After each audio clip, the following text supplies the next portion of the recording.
ملک شام اور مکہ کے بیچ میں بتاتے ہیں لوگ 1 مہینے کا فاصلہ تھا. اتنا دور جانا ہے.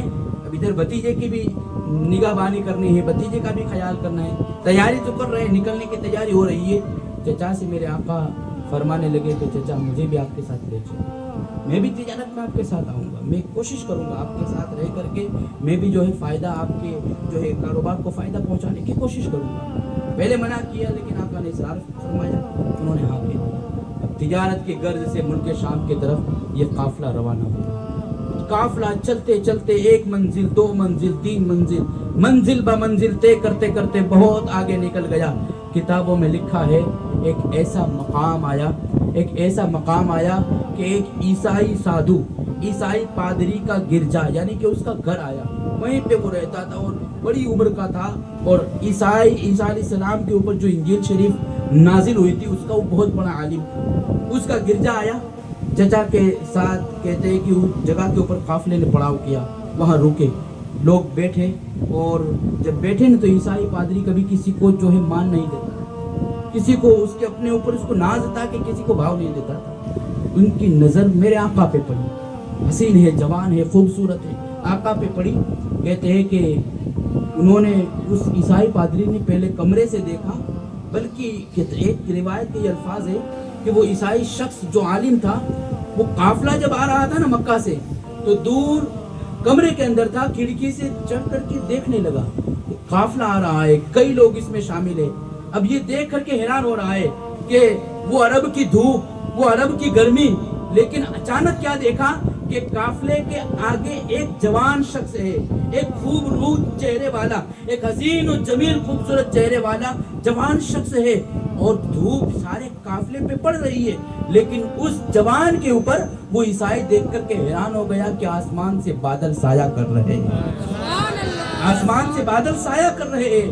اس کی حیرانی کا عالم, وہ اپنے آپ کو سنبھال نہ سکا, انتظار کرنے لگا. قافلہ آیا, رکا, لوگوں نے پڑاؤ کیا. اس نے سوچا کہ یار یہ کون ہو سکتا ہے. پھر قافلے والے ایک درخت کے نیچے, کہتے ہیں کہ دھوپ میں آئے تھے, ایک درخت کے نیچے بیٹھ گئے. سب بیٹھ گئے, سب نے اپنے جو چرواہے جو بھی تھے آپ کے, ان کے سواریاں تھی, سب باندھ دی, سامان وغیرہ رکھ دیا اور بیٹھ گئے. اب ہوا ایسا کہ دھوپ کا ایسی دھوپ تھی, سب تو بیٹھ گئے, لیکن اب چھاؤں میں کہیں جگہ نہیں تھی. حضور علیہ السلام قافلے والوں سے تھوڑے دور ہٹ کے بیٹھے, چھوٹی عمریں دور ہٹ کے بیٹھے. اب وہ عیسائی اپنے گرجا کے اندر سے دیکھتا ہے کہ وہ تو دھوپ میں بیٹھے تھے, لیکن اس نے درخت کو دیکھا کہ درخت کی ڈالیاں اس طرف سے اس طرف آئی اور خود بخود میرے آقا کے اوپر سایہ فرما رہی ہے, حضور کے اوپر سایہ کر رہی ہے. اس سے رہا نہ گیا, کہا کچھ تو اس ہستی کے اندر ہے, اس بندے کے اندر کچھ تو خصوصیت ہے. اس نے کہا کہ کیسے قریب کروں یا کیسے قریب جاؤں, آج تک کسی کو بھاؤ نہیں دیا. اس نے کسی کے ذریعے سے بلوایا لوگوں کو, یا پوچھا کہ ذرا بتاؤ تو صحیح, کل دوپہر کی یا شام کی دعوت قبول کریں گے. اب قافلے والے تھے, وہ ان کا پہلا قافلہ تو تھا نہیں, وہ ہمیشہ وہیں اسی راستے سے نکلتے تھے, اسی راستے تو ان کا آنا جانا رہتا تھا. وہ بھی حیران ہے کہ یار یہ عیسائی آدمی کسی کو بھاؤ نہیں دیتا تھا, کسی کو پانی کا گلاس نہیں دیتا تھا, کل دوپہر کی دعوت کر رہا ہے, سمجھ میں نہیں آ رہا. کہا یہ ایسا کیوں کر رہے ہو؟ کہا کہ بس میرا ارادہ ہے کہ قافلے والوں کی دیکھ بھال کرو, مہمان نوازی کرو, میرا ارادہ ہوا ہے. لیکن اس کا مقصد کیا تھا پتہ ہے؟ یہ عیسائی عالم تھا, کتاب میں لکھا تھا میرے آقا کی نشانیاں, ان کا چہرہ ایسا ہوگا, ان کی زلفیں ایسی ہوگی, ان کے قدم ایسے ہوگے, ان کا دیکھنے کا انداز یہ ہوگا, ان کے گفتگو کا انداز ایسا ہوگا, ان کا چلنا ایسا ہوگا. سب کچھ اس نے پڑھ رکھا تھا, بلکہ یہاں تک بھی پڑھ رکھا تھا وہ جو سامنے والا درخت ہے نا, اس کے نیچے کوئی اور نہیں, جو اللہ کے نبی ہوتے ہیں وہی وہاں بیٹھا کرتے ہیں. یہ سارا سب کچھ پڑھ رکھا تھا. اپنے اندر ہی اندر وہ حیران ہو رہا ہے. دعوت دی. اب قافلے والوں نے کہا کہ ٹھیک ہے چلو دعوت قبول کر لیتے. سب لوگوں کو وقت پہ کھانے بلا لیا, سب کھانے بیٹھ گئے. یہ دیکھ رہا ہے کہ وہ بیٹھے وہ بیٹھے وہ بیٹھے سب بیٹھے, لیکن آقا نظر نہیں آتے تھے. اس نے پوچھا کہ تمہارے قافلے میں سے کوئی رہ گیا ہے, کوئی چھوٹ گیا ہے؟ لوگوں نے کہا نہیں, سب آ گئے, سب کھا رہے. کہا نہیں, کوئی تو ایسا ہے جو چھوٹ گیا ہے. لوگوں نے جواب دیا ہاں, ایک چھوٹی عمر کا جوان کم سن تھا, وہ باہر ہے. کہا کہ نہیں, ایک بھی نہیں رہنا چاہیے. کہا کہ وہ ہمارے مال کا, ہمارے جو سواریاں وغیرہ تھی ان کا خیال کر رہے ہیں. کہا نہیں, میں نے دعوت سب کو دی ہے, اس لیے سب کو آنا اور سب کو کھانا پڑے گا. حضور علیہ السلام کو بلائے گئے. آقا جب تشریف لا رہے تھے نا, وہ عیسائی عالم حضور کو دیکھ رہا ہے, بہت غور سے دیکھ رہا ہے. پھر جناب ابو طالب سے اس نے پوچھا آپ کے یہ کیا لگتے ہیں؟ ابو طالب نے کہا کہ میرا بیٹا ہے، کہا نہیں ہو سکتا. کہا میرا بیٹا ہے، کہا نہیں ہو سکتا. پھر کہا میرا بھتیجا ہے، یہ ہو سکتا ہے. پھر کہا کہ ان کے والد، کہا کہ وہ تو انتقال کر گئے. کہا ٹھیک ہے. کہا ان کی والدہ، کہا وہ بھی جب کم سن کا عالم تھا 6 سال کی عمر میں وہ بھی انتقال کر گئی. کہا مکہ سے، کہا ہاں. کہا قبیلہ بنو ہاشم کے گھرانے سے، کہا ہاں. کہا کہ سنو ابو طالب، میں اس ہستی کے چہرے کو دیکھتا ہوں، پھر کتابوں کے ورقوں کو پڑھتا ہوں، ان کی زلفوں کو دیکھتا ہوں، پھر کتاب میں دیکھتا ہوں، ان کو دیکھتا ہوں، کتاب کو دیکھتا ہوں، ان کو دیکھتا ہوں، کتاب کو دیکھتا ہوں. سنو ابو طالب، اب ملک شام مت جاؤ، یہیں سے جلدی جلدی سامان بیچ کر کے واپس مکہ چلے جاؤ. کہا کیوں؟ کہا کہ اس لیے کہ جو ہستی تمہارے ساتھ ہے وہ کوئی عام نہیں، بلکہ وہ ہستی تمام انبیاء کا سلطان ہے، تمام نبیوں کے سردار ہے. میرے آقا صلی اللہ علیہ وسلم کے بارے میں اس عیسائی نے ایسی پیشن گوئی کی کہ ایک وقت آئے گا کہ یہی ہستی نبی آخر الزماں ہونے کا اعلان فرمائے گی. ابو طالب نے جب سنا، اس کے لوگوں نے بھی سنا.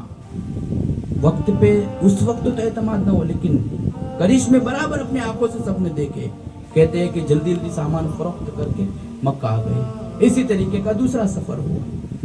3 یا 2 سفر میرے آقا صلی اللہ علیہ وسلم نے 12، 14 اور 16 سال کی عمر کے اندر فرمائے. کتابوں میں لکھا ہے کہ مکہ شہر کے اندر ایک خاتون جس کا نام کتابوں میں خدیجۃ الکبریٰ لکھا ہوا ہے. یہ ایسی عورت تھی، یہ بڑی دولت مند تھی اور طاہرہ تھی، مطلب کہ پاکباز خاتون تھی، نیکوکار تھی، اور 2 شوہروں سے بیوہ ہو چکی تھی. اور مکہ کے اندر تمام عورتوں میں سب سے مالدار تھی، بلکہ بڑے بڑے روسا سب کئی لوگوں میں ان کا مقام بڑا ممتاز پایا جاتا تھا. کہتے ہیں کہ ان کا کام یہ تھا کہ یہ بھی تجارت کیا کرتے تھے اور لاکھوں لاکھ میں ان کا کاروبار چلتا تھا. لیکن ان کے کام کاج کے لیے جس کو بھی بھیجا جاتا وہ ان کے ساتھ اس طریقے سے سلوک کرتے تھے کہ ان کے مال کو لوٹ لیا کرتے، ان کے مال کو چوری کر لیا کرتے، ان کے مال کو اپنے پاس رکھ لیا کرتے، وغیرہ وغیرہ. اب ان کی تلاش یہ تھی کہ کوئی ایسا بندہ مل جائے کہ جو میرا مال اچھی طریقے سے حفاظت کرے، حفاظت کے ساتھ لے جائے اور لے آئے. صرف اتنا کرنے کا میں اس کو دگنا پیسہ دوں گی. تلاش میں تھی. وہ ایسا پتہ چلا، چونکہ میرے آقا صلی اللہ علیہ وسلم کے بارے میں آپ کو علم ہے اور ہونا بھی چاہیے کہ حضور کبھی جھوٹ نہیں بولتے تھے. حضور صادق تھے یعنی کہ سچے تھے. حضور امین تھے یعنی امانتوں کے خیال کرنے والے تھے. یہ سب مکہ والے بھی جانتے تھے. اور بتاؤں میں آپ کو، بڑے بڑے دشمنی رکھنے والے میرے آقا سے بڑے بڑے کفار بھی حضور کے پاس امانتیں رکھتے تھے کہ یہ بندہ کچھ بھی ہو جائے، کیسے بھی معاملات آ جائے، اگرچہ میرا دشمن ہے لیکن امانت میں خیانت نہیں کرے گا، نہ کبھی جھوٹ بولے گا. یہ میرے آقا کو صادق و امین کے لقب سے یاد فرمایا کرتے تھے. حضرت خدیجہ کو تلاش تھی کہ ایسا کوئی مل جائے. پتا چلا کہ ابو طالب کا بھتیجا ہے، وہ بڑا امین ہے، بڑا صادق ہے. کہا کہ ان سے کہا جائے کہ کیا ہمارے کاروبار میں شامل ہوں گے، ہمارا مال فروخت کر کے آئیں گے. حضور علیہ الصلوۃ والسلام سے مشورہ لیا گیا. آقا اپنے چچا سے پوچھ کر کے اس بات میں راضی ہو گئے اور خدیجۃ الکبریٰ نے اپنا ایک غلام جس کا نام کتابوں میں میسرہ لکھا ہوا ہے، میسرہ کے ہمراہ ایک قافلہ بھیجا. قافلے کے رہبر میرے آقا کو بنائے اور میسرہ کو حضور کی خدمت میں رکھا اور قافلہ بھیجا. یہ قافلہ بھی گیا اور جس طرح اگلے قافلے میں آقا گئے تھے، ایک نہیں دگنا نہیں تگنا نفع لائے تھے.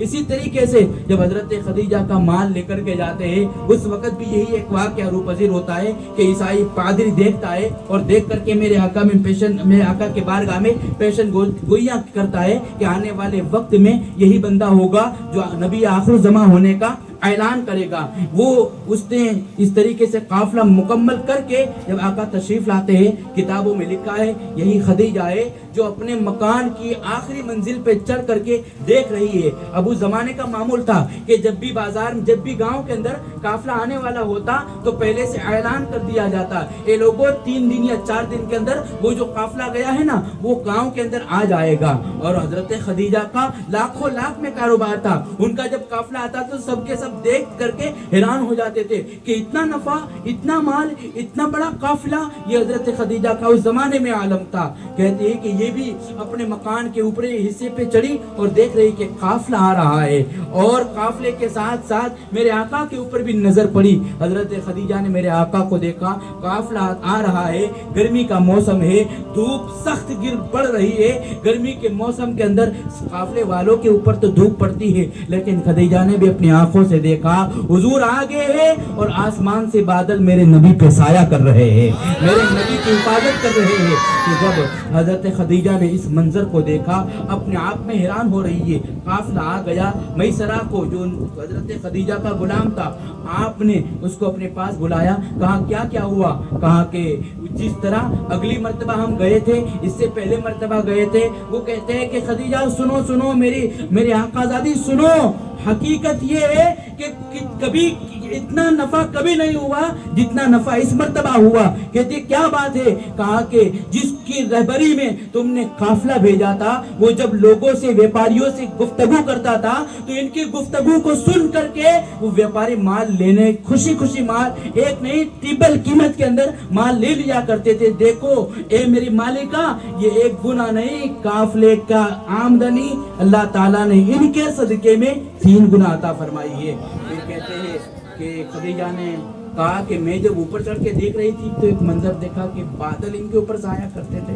وہ آپ کا غلام میسرہ کہتا ہے کہ مالکہ تم نے تو ایک دیکھا ہے، میں نے تو پورا راستہ منظر کشی کی ہے، بلکہ عیسائی عالموں سے کہتی جو انہوں نے باتیں بتائی وہ میں نے سنا، انہوں نے یہاں تک تو کہہ دیا ہے کہ یہ شخص کوئی اور نہیں، یہی شخص انبیاء اکرام کا سلطان ہے، یہی شخص آنے والے وقت میں نبی آخر الزمان ہونے کا اعلان کرے گا۔ اب خدیجہ چونکہ 2 شوہروں سے بیوہ ہو چکی تھی، ارادہ نہیں تھا، لیکن نبی اکرم الزمان صلی اللہ علیہ وسلم کے اخلاق، میرے آقا کے کردار، میرے آقا کے رویے، میرے آقا کے صبح شام کو دیکھ کر کے انہوں نے دل میں ارادہ کر لیا کہ اب نکاح کروں گی تو انہی سے کروں گی۔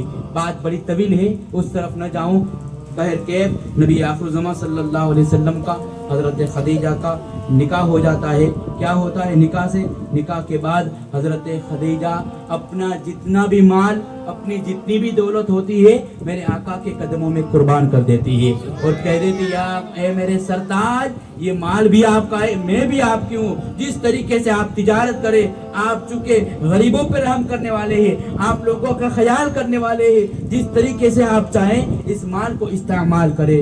چند دن یا چند سال گزرے، اب چونکہ آپ کو یہ بات کا علم ہونا چاہیے، میرے آقا کا حضرت خدیجہ سے جب نکاح ہوا، حضور علیہ الصلوۃ والسلام کی عمر مبارکہ 25 سال تھی، حضرت خدیجہ کی عمر 40 سال کی تھی۔ اب عمر بڑھ رہی ہے، اب ایسا وقت آیا، ایسا سما آیا، نبی آخر الزمان صلی اللہ علیہ وسلم کی عمر مبارکہ 40 سال ہوئی۔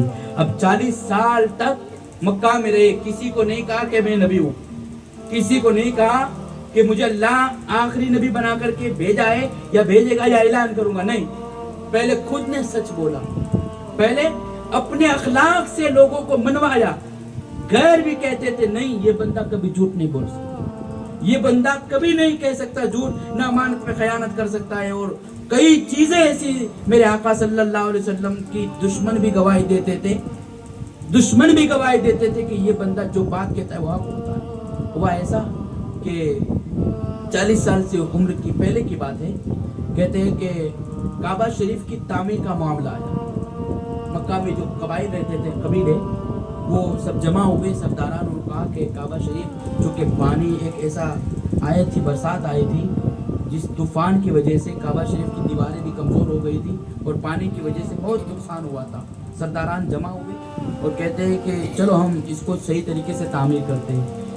حضرت آدم علیہ السلام نے کیا تھا، حضرت ابراہیم، حضرت اسماعیل نے کیا تھا، ان کے بعد کئی قبائل نے اپنے اپنے طریقے سے اس کعبہ کی جو ہے تعمیر کی تھی اپنے اپنے طریقوں سے۔ اب یہ قبیلہ قریش کی بھی باری آتی ہے، یہ بھی جب کعبہ شریف کی دیواریں کمزور ہو جاتی ہے تو صحیح طریقے سے وہ تعمیر کرتے ہیں۔ اب ہوا ایسا کہ کعبہ شریف کو تعمیر کرنے کی باری آئی تو دور دراز سے پتھر منگوائے گئے، کام ہو رہا تھا، سب قبیلے مل جل کر کے کام کرتے تھے، لیکن سب کو پتا تھا کہ کعبہ شریف کے اندر حجر اسود کا جو پتھر ہے نا بہت بڑا ہے، بہت بابرکت پتھر ہے، ہر کوئی اس کی تعظیم کرتا ہے، کوئی اس کی عزت کرتا ہے۔